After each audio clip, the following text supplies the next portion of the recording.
is Rover Man. So we're finally adding the wheels onto the car. Last part, right? So here's my little brother's car. Well, let him show it off. Yeah, you wanna show His is all done. Here's my car with all the waddle-dee stickers. Yeah, so you made a waddle-dee car, didn't you? Yeah. Pretty cool. We were going to paint a face on it, but that got to be a little bit too much. Here's how it came out. So there's just a little bit of that putty weight right into here. And it is like 3 grams underweight. So we may even add on just a small amount of putty. I don't think it'll matter, but it doesn't hurt. Well, why don't we show them how we set the wheels? Do you want to show them where we are in your car right now, Rover? So we've done 3 of the wheels, but we left one out to show you guys. Yep, so we set 3 of them just because it does take a minute. We didn't want you to have to watch us set all the wheels. Yeah, it takes.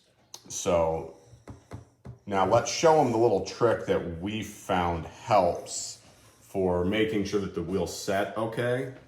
Because what are the axles? They're little, what are these things? Nails. They're just little nails. And so there's what, this little groove, right, that we set them in? Yeah. Yep, so there's a little groove that we set them in, but it is very tight, and you can actually crack the underside of this. Shh, please don't do that. You can crack the underside of this when you try to set them if you're not careful. So what we found helps is to take, this is a 5/64 size drill bit.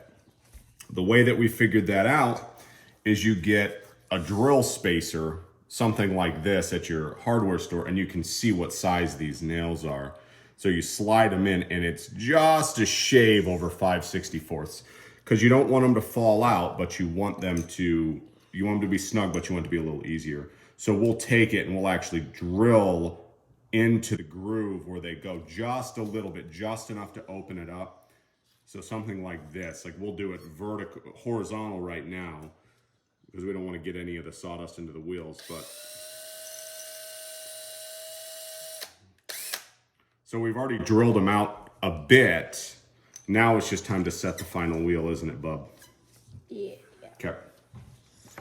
So I find that this is often easier with a couple of hands, a couple sets of hands, I should say. So we've got, do you want to hand that to your brother? Here, Rover Man. So he's got, that's a small little hammer. You can use any size hammer, but this one, that way he doesn't hit too hard. This is just a hex drill bit that we're using as a set. This is a punch, which we use if anything needs to be pushed in a little bit more or goes wrong apart from the axle. Sometimes they'll flare up a bit and the wheels are tipped. And if that's the case, we'll show you what we do. This is a wheel spacer. So this has a little groove in it that we use to space out where the wheel is. So that way they're all the same distance. You can eyeball it, but this is easier. You can, but. All right, here, you do the honors. Now, so let's turn it to you so you can kind of see how it's grooving in. So we've got it supported on a block underneath. You don't want to support it on the side with the wheels. Otherwise, you'll push in the wheels farther, and you don't want to do that. So last year, when we made our car, we did it. Let me help you. Hold on. Let me help you. So you should be able to push this in to start it, at least to some extent. So Rover Man's got it started up a little bit.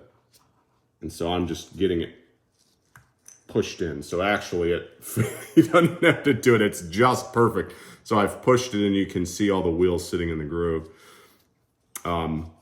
We had it drilled just the perfect amount. So what we'll do is we'll just check the spacing on it. And then let's give it a ceremonial tap. Hold on a sec, bud. So let's use this to set it.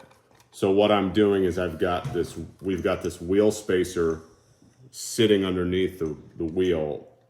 So so the axle sits in between it. And then we can put this down to where it's tight. That's okay. Do you want to go ahead and give that a little tap? A little bit more. Perfect. There you go. So now, see, it's tight.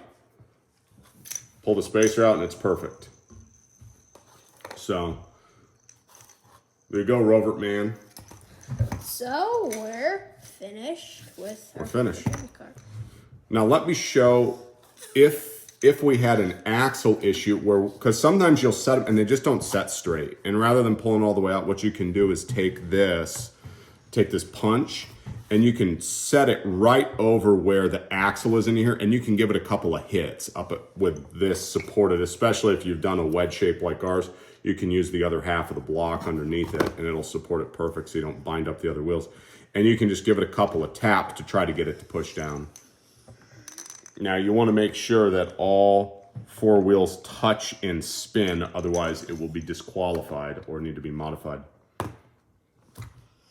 So you did it. Do you want to, show off your car as much as you want. Here, brother, do you want to show off your cars? Thanks for doing. Here's my car. Let's see how that looks. Yep. So he's got his pinstripes. He's got his decals. Show the top again. See, that's what the whoa.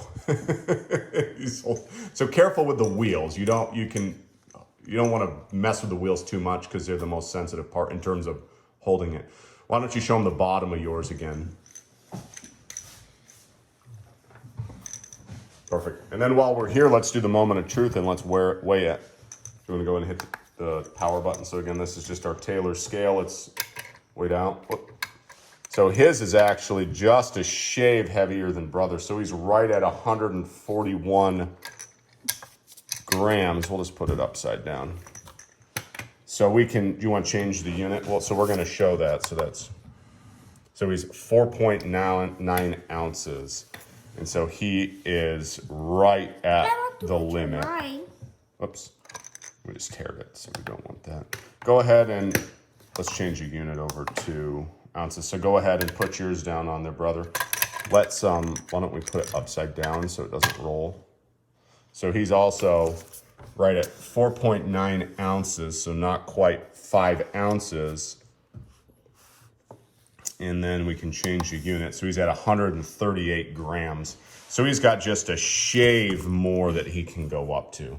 Whereas Rovert Man is pretty much tapped out because it's 5 ounces, which is, see, that's funny. Mash. But I would, 139, I'd be on the err on the side of having just a touch of weight. You can always add a little bit right before you go. All right, do you want to give them your sign out? Rovert Man over and out.